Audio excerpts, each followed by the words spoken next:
Hello बच्चों, आज मैं समास पार्ट 3 अर्थात बहुब्रीहि समास के बारे में बताने जा रही हूँ। अगर आपने अव्ययी भाव समास और तत्पुरुष समास को नहीं पढ़ा है तो आप प्लीज जा करके प्लेलिस्ट में चेक कर सकते हैं। आपको वहाँ पे शेमुशी जो है वहाँ पे आपको मिल सकता है। तो आप अव्ययी भाव समास और तत्पुरुष समास के अंतर्गत दो समास और समझाए गए हैं। पहला है कर्मधारय और दूसरा है द्विगु। तो ये दो समास को भी आप तत्पुरुष समास के वीडियो में जाकर के देख सकते हैं। अगर आप चैनल पर पहली बार आए हैं तो प्लीज लाइक और सब्सक्राइब जरूर करिएगा। तो आज हम पढ़ते हैं बहुब्रीहि समास। तो लिखा है अन्य पद प्रधान बहुब्रीहि। अन्य पद का अर्थ होता है दूसरा पद प्रधान होता है। कोई अन्य पद की प्रधानता मतलब मेन अन्य पद होगा, किसी अन्य पद की प्रधानता ही बहुब्रीहि समास कहलाता है। तो यह संस्कृत में शॉर्टकट में परिभाषा है। अगर आप संस्कृत विद्यार्थी हैं तो ये भी आप लिख सकते हैं, तो परीक्षा में पूर्ण नंबर आपको प्राप्त होंगे। तो अन्य पद प्रधान बहुब्रीहि परिभाषा देखते हैं हिंदी में। इस समास में पूर्व मतलब पूर्व का हमने तत्पुरुष समास में बताया था पूर्व पद क्या होता है। तो पूर्व का अर्थ होता है पहला। इस समास में पूर्व तथा उत्तर पद, उत्तर मतलब सेकंड शब्द जो है उसकी प्रधानता न हो करके किसी अन्य पद यानी किसी तीसरे पद की प्रधानता मानी जाएगी। तो इस समास में पूर्व तथा उत्तर पद की प्रधानता न हो करके किसी अन्य पद की प्रधानता होती है। जैसे है पीतांबरः, पीतम अंबरम यस्य सः, पीतम अंबरम यस्य सः। तो इसका अर्थ था विष्णु। जैसा आपको इमेज में दिख रहा है, यहाँ विष्णु भगवान बैठे हुए हैं, तो आपको इमेज में आपको यहाँ पे विष्णु लिखा है। तो यहाँ विष्णु भगवान है। तीसरे पद कौन प्रधान है? यह विष्णु भगवान यहाँ पे प्रधान है। तो पीतम अंबरम यस्य सः, जो पीला वस्त्र धारण किया है। तो आप देख सकते हैं इमेज में पीला वस्त्र किसने धारण किया है? विष्णु भगवान ने धारण किया हुआ है। आगे बढ़ते हैं। नीलकंठ, नीलकंठ यस्य सः, नीले कंठ वाला, नीले गले वाला कौन है? यहाँ इमेज में देखिए कौन है? शिव, यानी हमारे भोलेनाथ शिव भगवान जो है नीलकंठ उनके बोला जाता है। दशाननः, दशाननः मतलब 10 आनानि यस्य सः, जिसके 10 मुख है, जो 10 मुखों वाला है वह कौन है?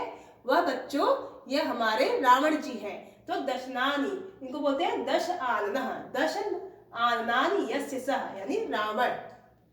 अनेक कोटि सारः, अनेक कोटि सारः यस्य सः का अर्थ होता है बहुत सारा। अनेक अनेक मतलब होता है बहुत ज्यादा, कोटि मतलब करोड़ों, सारः मतलब धन, बहुत ज्यादा धन जिसके पास हो उसको बोलेंगे अनेक कोटि सारः। जैसे कि अंबानी है, खजानी है, ये क्या है? अनेक कोटि सारः है।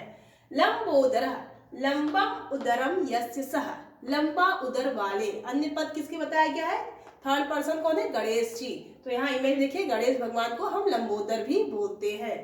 निर्भयः, निर्गतम भयम यस्मात् सः, तो भयहीन पुरुषः यानी जिसके मन से भय चला गया है उसको क्या कहेंगे हम? निर्भयः। तो यह हमारे बहुब्रीहि समास के महत्वपूर्ण उदाहरण जो परीक्षा में बार बार आते हैं उसको यहाँ बताया गया है। तो आगे हम बढ़ते हैं द्वंद्व समास। तो हमने बहुब्रीहि समास के बारे में ज्यादा देखा, उसकी परिभाषा अगर आपको नहीं समझ आया तो फिर से वीडियो को एक बार फिर से रिवाइंड करके समझ लीजिएगा।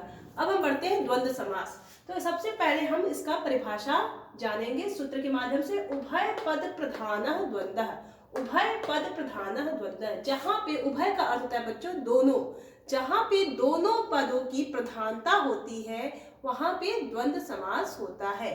परिभाषा देखते हैं। इस समास में पूर्व पद, पूर्व पद का तात्पर्य पहला पद यानी पहला शब्द, और उत्तर पद यानी दूसरा शब्द, दोनों की समान रूप से प्रधानता होगी। दोनों एकदम समान रहेंगे, बिल्कुल मुख्य ही रहेंगे। दोनों पद यानी दोनों शब्द बिल्कुल समान होने चाहिए, दोनों की प्रधानता समान होनी चाहिए। पदों के बीच में च यानी और का हम प्रयोग भी विग्रह में करेंगे। तो यथा जैसे राम लक्ष्मणो, रामश्च लक्ष्मणश्च, तो राम भी प्रधान है और लक्ष्मण भी प्रधान है। तो दोनों का इमेज यहाँ दिया गया है, आप देख सकते हैं। राम की भी मुख्यता है और लक्ष्मण की भी मुख्यता है, दोनों की अलग अलग प्रधानता बताई गई है। तो यहाँ पे द्वंद्व समास हुआ है। पितरौ, माता च पिता च, तो माता भी प्रधान होती है और पिता भी प्रधान होते हैं, इसीलिए पितरौ शब्द में द्वंद्व समास का प्रयोग हुआ है। तो माता च पिता च। धर्मार्थ काम मोक्षः, धर्म भी प्रधान है, अर्थ भी प्रधान होता है, काम भी और मोक्ष भी। ये चारों हमारे पुरुषार्थ होते हैं जो बहुत ही प्रधान होते हैं। चारों पुरुषार्थ हमारे अत्यंत प्रधान होते हैं। धर्मश्च, अर्थश्च, कामश्च, मोक्षश्च। बसंत ग्रीष्म शिशिरः, बसंतश्च ग्रीष्मश्च शिशिरश्च। तो ये हमारे सारे ऋतुएं हैं, बसंत ऋतु, ग्रीष्म ऋतु और शिशिर मतलब सर्दी की ऋतुएं। तो यह सारे जो हमारे उदाहरण दिए हैं द्वंद्व समास के ऊपर है।